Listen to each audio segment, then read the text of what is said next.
오늘 7월 첫째 주일입니다. 그리고 교회 전례 달력으로 성령 강림 후 네 번째 주일입니다. 지난 6월에는요 환경주일, 총회 선교주일, 6.25 민족 화해주일 등 우리 교단 총회가 제정한 특별주일이 계속되어서 성령의 계절 자체에 대해서 집중하기가 좀 어려웠습니다. 그런데 7월, 8월 두 달 동안에는 8월 15일 평화통일주의를 제외하고는 총회 제정주일이 없습니다.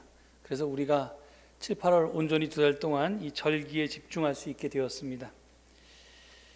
제가 지난 6월 18일 성령 강림 후 두 번째 주일에 우리가 올해 주일 성경 일과표를 따라 읽고 있는 마태복음은 예수님을 제2의 모세, 새로운 모세로 해석하고 있다고 말씀드렸습니다.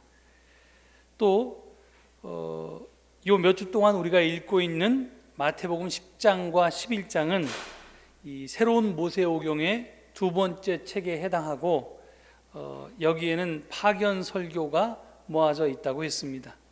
즉 제자들을 사도로 파견하시면서 하신 예수님의 당부들을 여기에 모아 놓았습니다. 예수님은 베드로부터 시작해서 가룟 유다까지 12명의 제자를 택하시고 그들에게 할 일을 알려주셨습니다. 그것이 바로 제자의 사명입니다. 그 사명은 크게 두 가지였습니다. 하나는 세상을 향해서 하늘나라가 가까이 왔다고 선포하는 것이고요, 다른 하나는 병든 사람과 귀신 들린 사람을 고치는 것이었습니다. 이 두 가지가 제자의 존재 이유입니다. 다른 말로 하면 이 두 가지를 안 하면 제자가 아니라는 것입니다. 예수님께서는 제자들이 이 두 사명을 감당할 수 있도록 권능을 주셨습니다. 그래서 마태복음 10장 1절은 예수께서 12제자를 부르셔서 더러운 귀신을 제어하는 권능을 주시고 그들이 더러운 귀신을 쫓아내고 온갖 질병과 온갖 허약함을 고치게 하셨다고 증언합니다. 이렇게 예수님께로부터 사명도 받고 권능까지 받은 제자들은 아마도 자부심과 긍지를 느꼈을 것입니다. 그런데 뜻밖에도 예수님은 제자들이 당할 시련에 관해서 경고하십니다. 시련과 박해 문제가 거론되면 이 제자로서의 삶이 좀 부담스럽게 느껴질 것입니다. 마태복음 10장 16절로 18절은 다음과 같이 증언합니다. 보아라, 내가 너희를 내보내는 것이 마치 양을 이리떼 가운데로 보내는 것과 같다. 그러므로 너희는 뱀과 같이 슬기롭고 비둘기같이 순진해져라. 사람들을 조심하여라. 그들이 너희를 법정에 넘겨주고 그들의 회당에서 매질을 할 것이다. 또 너희는 나 때문에 총독들과 임금들 앞에 끌려나가서 그들과 이방 사람들 앞에서 증언할 것이다. 이 12제자를 비롯해서 초대 교인들은 실제로 이런 시련과 박해를 받았습니다. 경우에 따라서는 순교까지 당했습니다.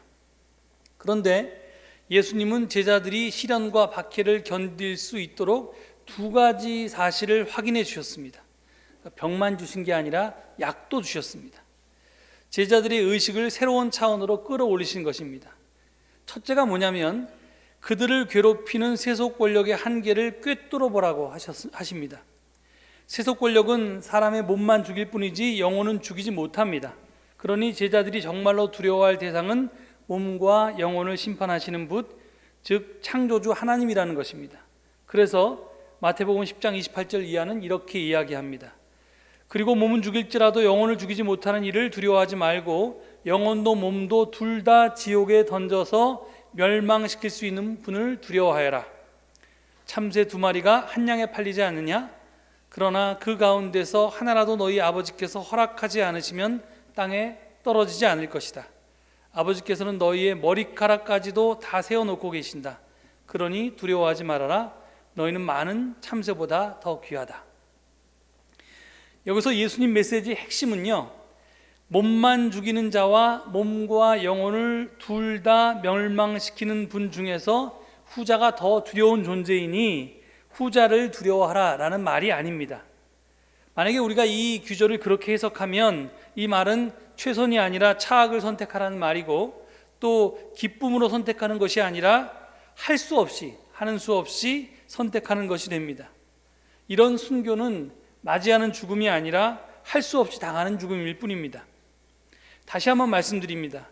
예수님의 말씀의 핵심은 세상 권력보다 하나님 권세가 더 두렵고 무서우니 세상보다는 하나님을 택하라는 것이 아닙니다.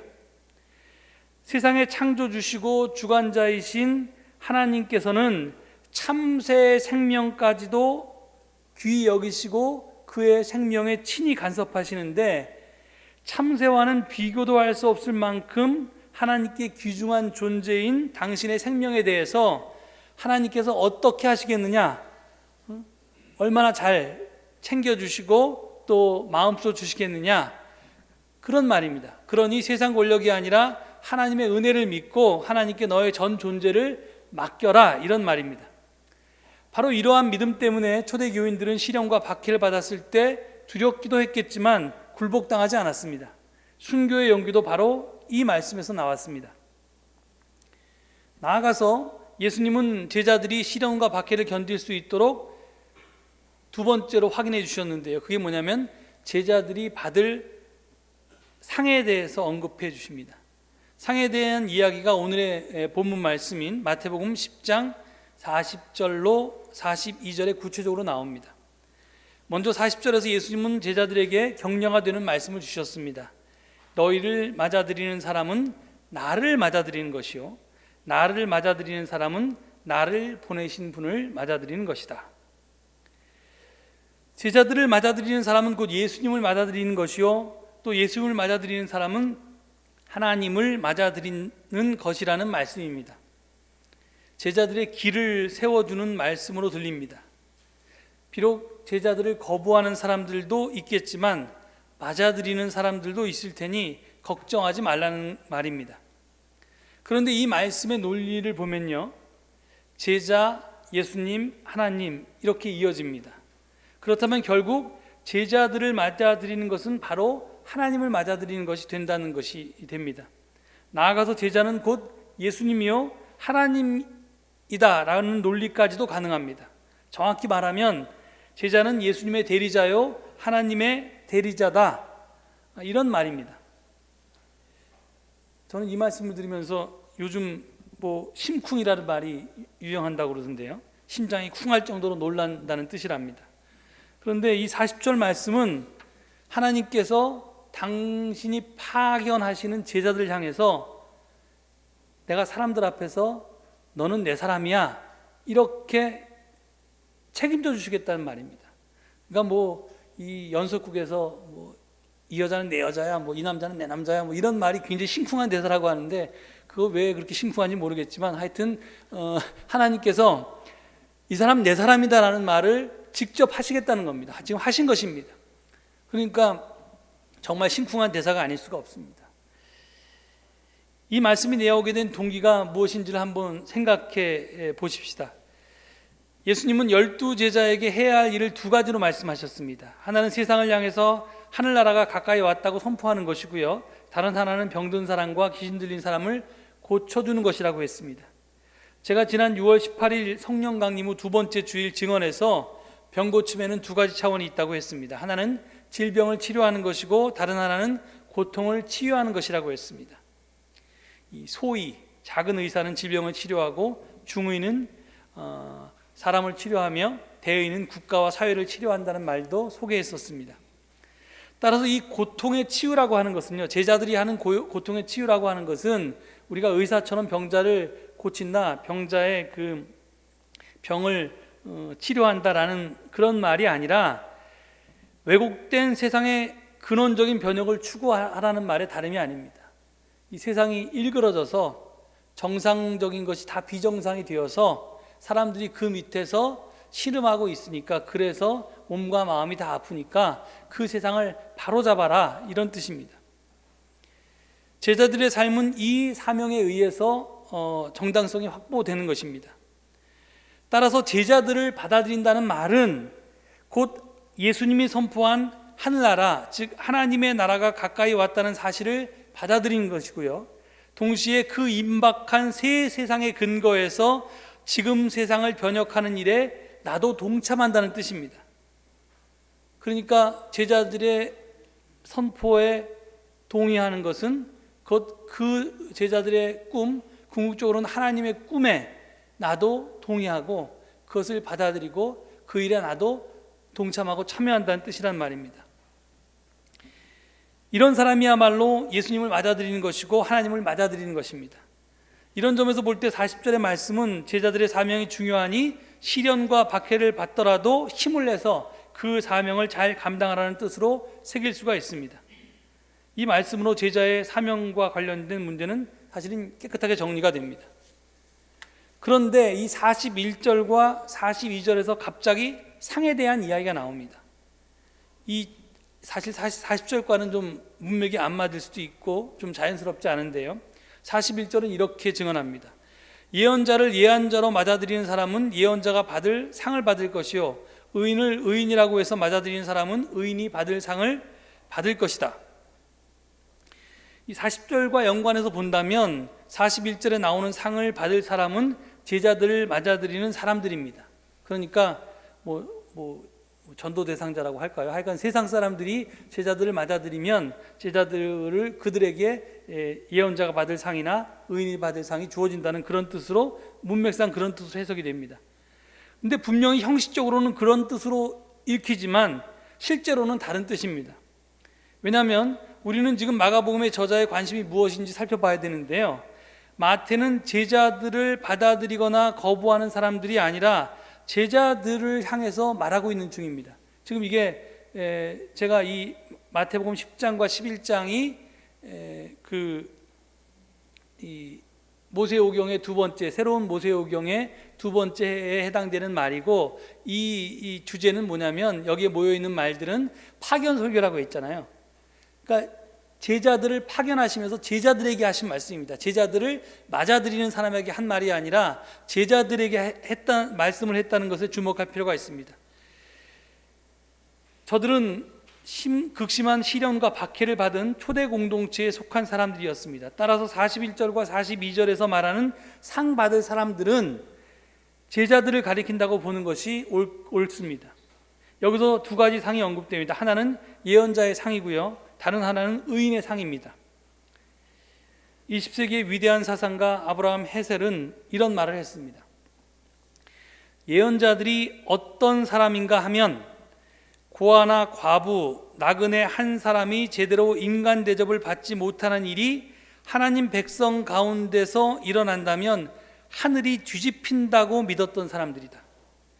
만일 그런 일이 일어나면 하나님은 너무 속이 상하고 마음이 아파서 잠도 제대로 못 주무시고 밥도 제대로 못 잡수신다고 믿었던 사람들이 바로 예언자들이다. 이렇게 썼습니다. 이 구약의 예언자들을 아주 잘 요약해 놓은 그런 말이라고 생각합니다. 이렇듯 하나님이 그러셨듯이 세상과 함께 아파하는 마음을 가졌기에 구약의 예언자들은 사람들에게 하나님의 뜻이 무엇인지를 증언하지 않을 수가 없었습니다. 그래서 우리가 예언자라는 말을 옛날 개역 성경은 예언자를 선지자라고 번역하거든요. 선지자는 앞선자에다가 알지자를 쓰는 거예요. 미리 안다는 거거든요. 그러니까 이게 미래에 일어날 일을 미리 점을 치든 뭘 하든 간에 하여튼 미리 아는 사람을 선지자라고 우리가 착각합니다. 그래서 예언자가 이제 사실 이게 히브리어나 헬라어에서 예언자를 그렇게 선지자로 번역해 놓았는데 그 선지자의 한자 말 때문에 우리가 선지자를 그런 뜻으로 오해하는데 이 예언자라는 말을 한자 말로 보면요, 이 예자는 미리 예자가 아닙니다. 맡길 예자를 씁니다. 미리 예자를 쓰는 예언자는 영어로 프레딕터입니다. 미리 내다보는 사람입니다. 앞날을 미리 내다보는 사람. 하지만 맡길 예자를 쓰는 예언자는요, 영어로 프라핏입니다. 그러니까 이 영어가 이야기하고 그리고 히브리어 자체가 얘기하는 예언자라는 말은 하나님이 말씀을 맡긴 사람이란 뜻입니다. 하나님의 이름으로 말을 하는 사람이 바로 예언자입니다. 즉 하나님이 인간에게 직접 말씀하시는 것이 아니라 예언자를 통해서 말씀을 하는 겁니다. 그러니까 다시 말해서 예언자라는 말을 우리가 쉽게 이해하려면 대언자라고 해석하는 것이 맞습니다. 하나님의 말씀을 대신 받아서 전하는 사람이 바로 예언자입니다. 즉 예언자들은 메시아의 출현을 미리 말한 사람들이 아니었고요, 하나님의 말씀을 적극적으로 받아들이고 하나님의 입장에 서서 당시의 사회체제와 사회 부정을 비판했던 사람들입니다. 즉 저들은 하나님의 음성에 사로잡혀서 사회정의를 주장한 실천가들이었습니다. 오늘 본문에서 말하는 예언자는요, 구체적으로는 당시의 유랑 설교자들을 가리킵니다. 예수님도 유랑 설교자들 가운데 하나였는데요, 그러니까 탁발 수도승처럼 빈손으로 여기저기 돌아다니면서 하나님의 말씀을 전하는 사람입니다. 제자 중에서도 이런 방식으로 활동을 한 사람들이 있었습니다.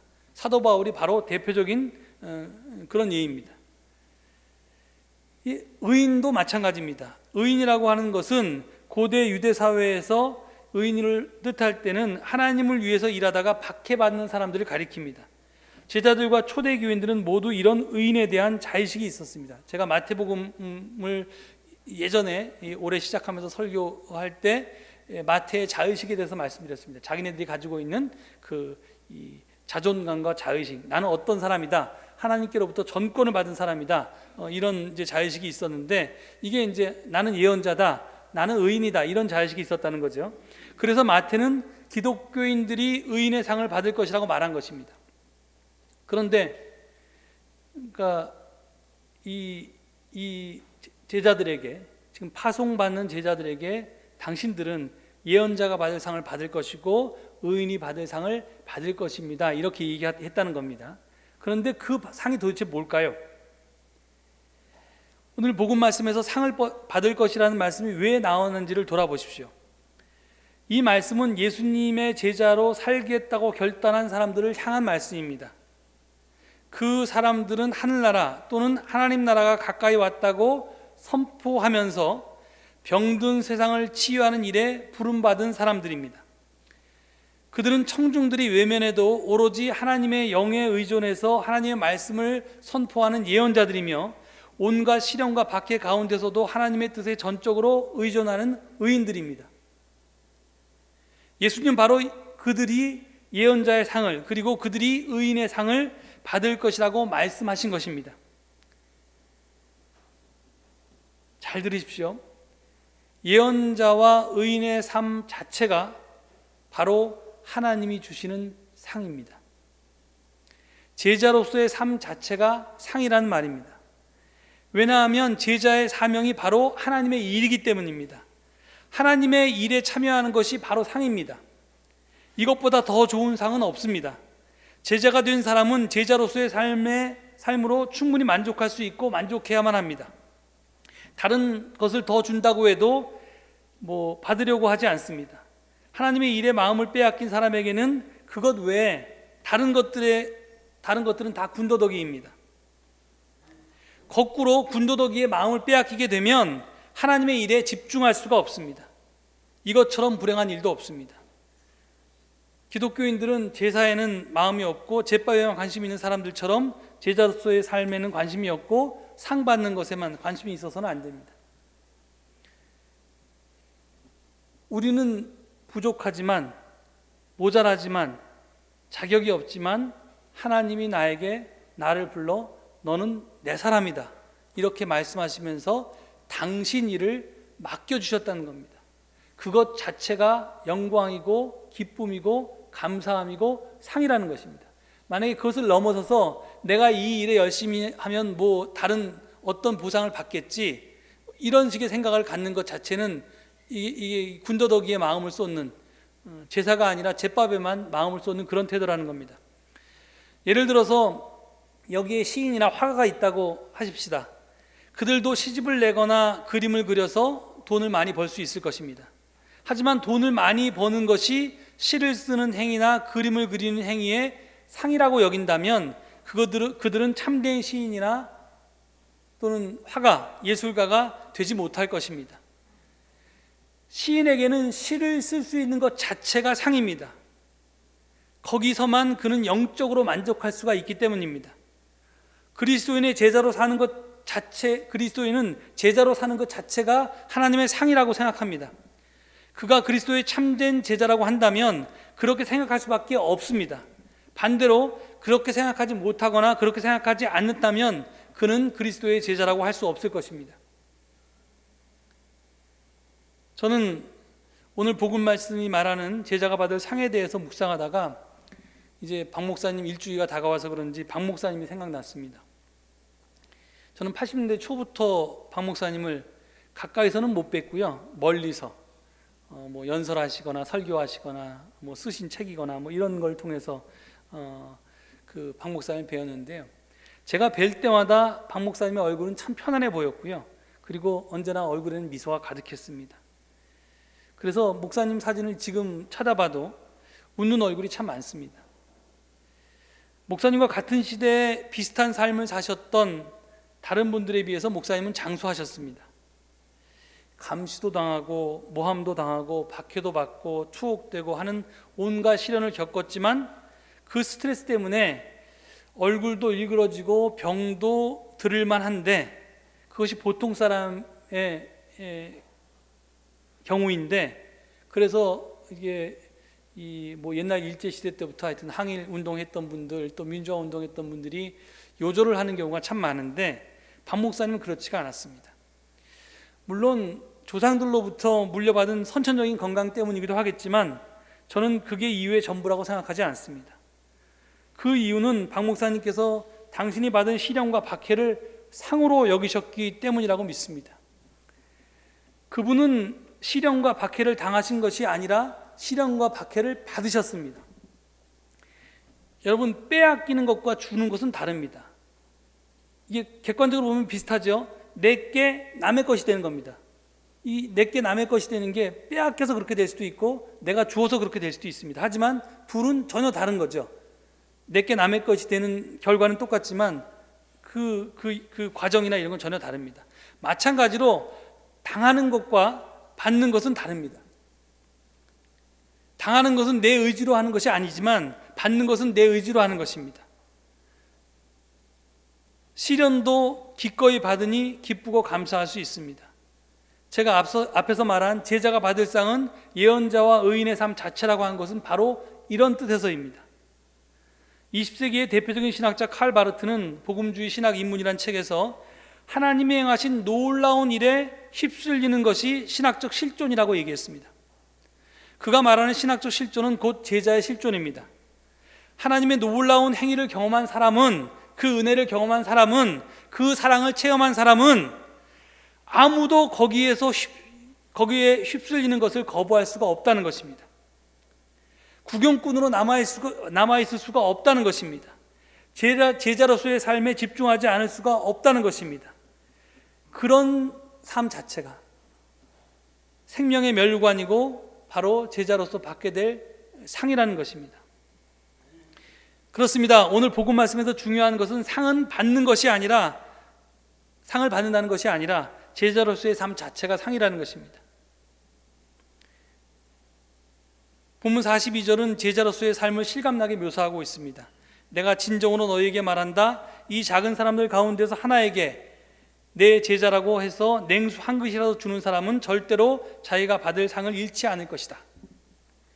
제자의 이름으로 하는 행위는 냉수 한 그릇이라도 상을 잃지 않을 것이라는 말씀입니다. 누군가 여기에 대해서 냉수 한 그릇의 영성이라는 멋진 이름을 붙였습니다. 제자의 정체성을 붙들고 사는 사람은 냉수 한 그릇도 하나님의 일로 여긴다는 것입니다. 작은 일에도 충성할 수밖에 없다는 것입니다. 왜냐하면 그게 바로 하나님의 일이라는 사실을 알고 있기 때문입니다. 그뿐만이 아닙니다. 제자로 사는 사람에게서 일어나는 일은 비록 그것이 냉수 한 그릇처럼 보잘것없어 보이는 것일지라도 하나님의 상을 받을 만한 가치도 있다는 말입니다. 사랑하는 교우 여러분, 우리는 이제 이러한 제자의 삶으로 부름을 받았습니다. 그것을 소명으로 하는 이들의 모임이 교회입니다. 제자로서의 삶이 구체적으로 어떤 것인지에 대해서는 제가 다 대답 드릴 수가 없습니다. 왜냐하면 각자의 삶의 자리에서 자기에게 맡겨진 달란트가 무엇인지, 해야 할 사명이 무엇인지를 찾는 것은 바로 여러분의 몫이기 때문입니다. 하지만 여러분이 주의해야 될 것은 여러 가지가 있지만 제가 잔소리처럼 한마디만 드리고 싶은 것은 내 제자로서의 삶이 크고 중요하다고 해서 남의 삶이 가볍고 작은 것은 아니라는 겁니다. 바울이 이야기했던 것처럼 그리스도를 머리로 하는 지체인 교회는 여러 가지 지체로, 그리스도의 몸인 교회는 여러 지체로 구성되어 있습니다. 팔이 할 일이 다르고, 다리가 할 일이 다르고, 눈이 할 일이 다르고, 코가 할 일이 다르고, 입이 할 일이 다릅니다. 서로 다른 역할을 맡고 있는데 내 역할만 중요하다, 또는 다른 역할은 필요 없다, 이렇게 얘기하면 이건 오만이라는 겁니다.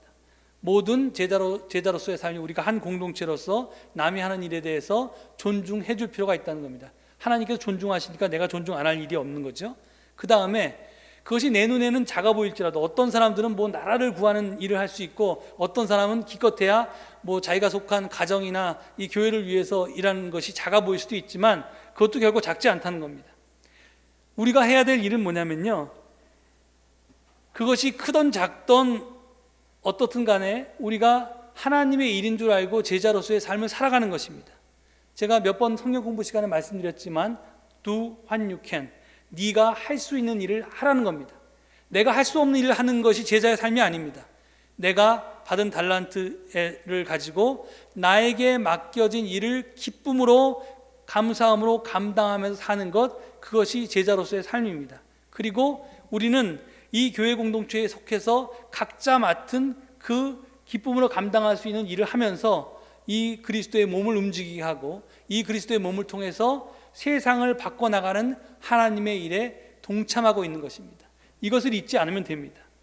그래서 이 하나님의 일을 하면서 거기서 우리의 삶의 이유를 찾고 보람과 긍지를 느끼시고 기쁨과 감사를 체험하게 되시길 바랍니다. 그래서 여러분이, 다른 사람들이 여러분을 통해서 하나님을 만나는 기회가 되게 하시고 하나님을 만나는 장소가 되게 하셔서 진정 예수 그리스도의 참 제자로서, 하나님의 대리인으로서 이 세상을 살 수 있기를 간절히 축원드립니다. 기도하시겠습니다. 하나님, 작은 존재인 우리에게 너는 내 사람이라고 약속하시면서 우리를 당신의 제자로, 사도로 불러주시니 감사합니다. 우리가 가진 것, 우리가 가진 능력은 작은데 그 작은 능력을 당신의 큰 일을 위해 기꺼이 동참할 수 있게 동역자로 삼아주시니 감사합니다. 하나님, 그 삶을 살아가면서 기쁨을 누릴 수 있는 저희가 되게 하옵소서. 삶의 의미를 찾을 수 있는 저희가 되게 하옵소서. 우리가 서로의 손에 손을 잡고 하나님의 일을 함께 하면서 서로를 위로하고 또 서로를 격려하면서 진정한 하나님 나라를 이루고, 그리고 우리를 통해 이 하나님 나라가 세상으로 확대되어 나갈 수 있도록 축복하여 주시옵소서. 감사드리며 예수 그리스도를 받들어 기도 올립니다. 아멘.